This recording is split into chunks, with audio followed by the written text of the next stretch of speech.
यहाँ हम सब मुसाफिर हो वही आखिर ठिकाना। यहाँ हम सब मुसाफिर हो वही आखिर ठिकाना। कोई आगे रवाना है कोई पीछे रवाना। बलगल उला बिकमालिही कशफद्दुजा बिजमालिही हसनत जमीउ खिसालिही सल्लु अलैहि वालिही। ज़बान खुले मोहब्बत जिक्र करी ला इलाहा इल्लल्लाह। जोरे ला इलाहा इल्लल्लाह ला इलाहा इल्लल्लाह ला इलाहा इल्लल्लाह ला इलाहा इल्लल्लाह ला इलाहा इल्लल्लाह ला इलाहा इल्लल्लाह ला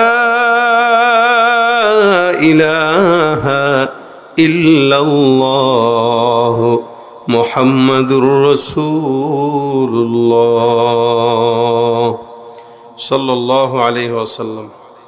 আলহামদুলিল্লাহ বিপ্রকোনা পূর্বপাড়া যুব সমাজের উদ্যোগে আয়োজিত।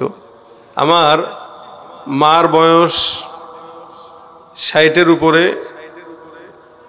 কিন্তু এখনো যদি বলি আম্মা আপনি তো বুড়া হয়ে গেছেন, আম্মা বলে তোরে থাপ্পড় দিব, তুই আমার বুড়া কসকে বুড়া বানাসকে তো আগে আগে। আচ্ছা বয়স 70-এর কাছাকাছি চলে গেল, আপনি এখনো যদি বুড়া না হইতে চান তা কেমনে? তো এটার জন্য মাঝে মাঝে আমার ওয়াইফের কাছে সে বিচার দেয় যে আমার বাবু আমারে বুড়া বানায় ফেলতেছে। তো এবার ঈদের শাড়িটা একটু জোয়ান জোয়ান শাড়ি কিনে দিছি। আমি কইছি আম্মা আপনার তো এখন ভালো লাগতেছে, তুই তো খালি আমার বুড়া বানাস। মানে উনি নিজে বুড়া হইতে চায় না। আসলে মানুষ দুনিয়াতে কয়েকটা জিনিস এটা মানুষ আকাঙ্ক্ষা করে, যেমন মানুষ জোয়ান থাকতে চায়। 2 নম্বর মানুষ, 1 নম্বরে মানুষ সবসময় বাঁচতে চায়, সারা জীবন বাঁচতে চায়, মরতে চায় না। এটা কি বলেন আপনারা? আপনি চাবেন যে কালকে মরে যান? যে লোকটার বয়স 80 বছর বিছানায় গড়ায়, সেও কয় এখনো নাতিটার যদি বিয়ে দেখতে পারতাম শান্তি লাগতো। মানুষ বাঁচতে চায়, মরতে চায় না। মানুষ যৌবন চায়, বুড়া হইতে চায় না। এজন্য আমাদের দেশের 70 বছরের বুড়াগুলাও 20 বছরের বেডিরে বিয়ে করছে শরীরে। একরে আপনি এত বুড়া মানুষ, কয় না চামড়া ঢিলা হইতে পারে, অন্তর জোয়ান আছে। কথা কয় না এরা? আছে কিনা এই টাইপের লোক? 70 বছর আমরা তো দেখি, আপনারাও দেখেন সংবাদ মাধ্যমে, 70 বছরের মুরব্বী বিয়ে করেছে 18 বছরের স্কুল ছাত্রী বা কলেজ ছাত্রীকে। এই হইল অবস্থা। তার মানে এই বুড়া নিজের জোয়ান মনে করে আরেকটা জোয়ান মেয়ের বিয়ে করে। মানুষ অসুস্থ হতে চায় না, সুস্থ থাকতে চায়। এটা হচ্ছে 3 নম্বর। কেউ অসুস্থ হইতে চায় না, সবাই চায় সুস্থ থাকে, এই জন্য আল্লাহর কাছে সুস্থতার দোয়া করে। 4 নম্বর, মানুষ চির শান্তি চায়, অশান্তি চায় না। কিন্তু এই 4টা জিনিস দুনিয়াতে আল্লাহ কাউরে দিবে না, লেকিন জান্নাতে দিবে। কথা কয় না এরা? কোথায় দিবে? কোথায় দিবে? জান্নাতে চির যৌবন থাকবে, থাকবে না? এখানে যত বুড়ো আছেন, ওই যে পাশে মুরব্বী আছে, এই যে আমির সাহেব আছেন, এই যে আপনি আছেন, এই যে আপনি, আপনারা কেউ জান্নাতে যাবেন না। আরে কয় যাবে? আমি কই যাবেন, এরা কয় যাবে? হ্যাঁ, এখানে সামনে যে বুড়াগুলা বলতেছেন যাবে, আপনারাও যাবেন না। বিশ্বাস হয়? নবী করিম সাল্লাল্লাহু আলাইহি ওয়াসাল্লামের কাছে এক মুরব্বী আসছে, এসে ডাক দেয়া বলে, হুজুর জান্নাতে গেলে কি কি করা লাগে একটু বলেন না। হুজুর কয়, কোনো বুড়া তুমি জান্নাতে যেতে পারবে না। এই বেচারি কানতে কানতে অস্থির, কয় কি? নবী বলতেছে আমি জান্নাতে যাব না, এটা কি ধরনের কথা? সে কানতে কানতে বেহুশের মতো অবস্থা। রাসূল বলে, আরে থামো, তোমার সাথে একটু মজা করলাম, তুমি জান্নাতে যাবা কেন? তুমি যখন জান্নাতে যাবে এরকম বুড়া থাকবা না, আল্লাহ তোমাকে 30 বছরের জওয়ান বানায় ঢুকায় দিবে। তার মানে এনারা কেউ বুড়া অবস্থায় যাবে না, সবাই 30 থেকে 35 বছরের মধ্যে যে যুবক, এই যুবক হয়ে জান্নাতে ঢুকে যাবে। তারা কোনো বুড়া জান্নাতে যাবে? সব জওয়ান থাকবে, সব জওয়ান থাকবে। এই অবস্থার জন্য বলা যে মানুষ জান্নাতে চিরজীবন পাবে, চির যৌবন পাবে, জীবন চির যৌবন। 3 নম্বর চির সুখ, 4 নম্বর চির সুস্থতা। জান্নাতে কোনো অসুস্থ ব্যক্তি থাকবে, একটু গোস্ত বেশি খাইলে প্রবলেম হইতে পারে। কি কি প্রবলেম? অ্যালার্জির সমস্যা, ওইটা খাওয়া যায় না, সেটা এখন ডায়াবেটিসের সমস্যা। নাকি জান্নাতে বাঁচবেন খাওয়ার সময়? আরে বাঁচবেন কিভাবে? খাবারের যে প্লেট দিব ওইটার সময় খেয়ে ফেলবেন। সুবহানাল্লাহ কয় না এরা? আপনারা সুবহানাল্লাহ শিখেন নাই? জোরে বলেন সুবহানাল্লাহ। এই যে সুবহানাল্লাহ বললেন, আল্লাহর হাবিব বলেন, ইন্না ফিল জান্নাতি লাশাজারা। কেউ যদি একবার সুবহানাল্লাহ পাঠ করে তো আল্লাহ পাক তার জন্য জান্নাতে একটা ফলের গাছ লাগায় দেয়। এখন যারা বলেছেন তাদের জান্নাতে একটা গাছ লেগে গেছে, আবার বলেছেন আরো একটা লেগে গেছে, আবার আরেকটা লেগে গেছে। সুবহানাল্লাহ। মানে যত বলবেন ততই লাগবে, যত বলবেন তত লাগবে।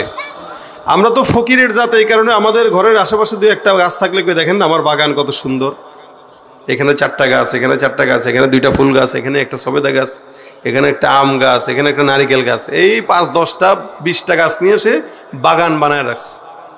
অথচ বড় কত বড় জান্নাত, যেই জান্নাতের প্রশস্ততা, ওয়াসারিউ ইলা মাগফিরাতিন মির রাব্বিকুম ওয়া জান্নাতিন আরদুহাস সামাওয়াতু ওয়াল আরদ।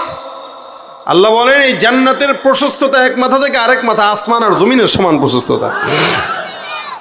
নবী বলেন সবচেয়ে ছোট্ট জান্নাত যেটা পাবে ওই ব্যক্তিকে আল্লাহ পাক গোটা দুনিয়া 10টার সমান জান্নাত একটা দান করবেন। এই যে বলতেছেন এত বিশাল বড় জান্নাতে গাছ দরকার আছে না, এই যতবার সুবহানাল্লাহ বলছেন ততবার একটা করে গাছ লেগে গেছে। সুবহানাল্লাহ। গলা ভাগেন না একটু? আমাদের দেশে রাজনীতি করতে গেলে নেতাদের পক্ষের স্লোগান হয় না? কথা কয় না? হয়নি? নেতারা দেয় কি? সর্বোচ্চ 100 টাকার একটা ছিঁড়া নোট, কি বলেন? অথবা 1 কাপ চা, মিছিল করে ভাঙবেন, 1 কাপ চা, একটা ছিঁড়া নোট। কিন্তু আল্লাহ পাকের জন্য গলা ভাঙবেন, আল্লাহ পাক জান্নাতে ফলের গাছ লাগাই দিচ্ছে। তাও কত বড় গাছ? রাসূল বলেন এই গাছের গোড়া, আগা নয় গোড়া, এটা স্বাভাবিকভাবে গাছের আগা থাকে চৌড়া, গোড়া থাকে চিকন। আল্লাহর হাবিব বলেন এই গাছের গোড়াটা এত মোটা, একটা দ্রুতগামী ঘোড়া যদি লাগাতার 100 বছর দৌড়ায় ওই গোড়া শেষ করতে পারবে না। এবার বুঝেন কত বড় জান্নাতে গাছ দিবে আল্লাহ। এই জন্য জবান খুললেই সওয়াব। জবান খুললেই কি গেলে জান্নাতে 4টা জিনিস থাকবে, চিরজীবন, চিরযৌবন, চিরসুস্থতা, চিরশান্তি। এই 4টা দুনিয়ার কারো জন্য হবে না, যত বড় এমপি হোক, মন্ত্রী হোক। দেখেন না, বারবারের নিজের ভোটে নিজে জয়ী হওয়া প্রধানমন্ত্রী পর্যন্ত গতকাল বাংলাদেশের জনগণ তার বৈশাখ পালন করছে তার মূর্তি দিয়া।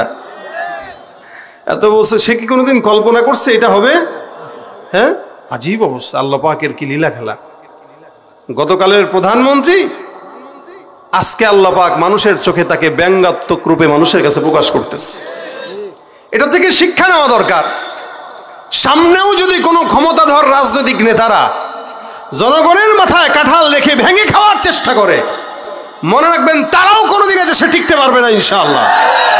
এদেশে ক্ষমতাধর নেতারা এসেছে গিয়েছে, আমরা শান্তি পাই নাই। এই দেশে স্বাধীনতার পর থেকে আজ পর্যন্ত একদল গেল আরেক দল আসলো, কিন্তু আমরা কখনো শান্তি পাই নাই। তবে হ্যাঁ, শান্তি যদি কেউ পেতে চায় অবশ্যই কোরআন আর সুন্নাহর দিকে ফিরে যাওয়া লাগবে, এছাড়া শান্তি আশা করা সম্ভব নয়। ঠিক কিনা বলেন? শান্তি কোথায়? কোরআনে কোথায়? যারা বলেন শান্তি কোথায়? সুতরাং মুসলমান শান্তি পাওয়ার জন্য একমাত্র আল্লাহ পাকের কোরআন ছাড়া অন্য কোনো দ্বিতীয় পথ আশা করা বোকামি ছাড়া কিচ্ছু না। ঠিক কিনা জোরে কন? একদল অমুকের পা চাটবে, আরেক দল তমুকের পা চাটবে, আর মুসলমান যদি থাকে মুসলমান একমাত্র গোলামি করবে কার?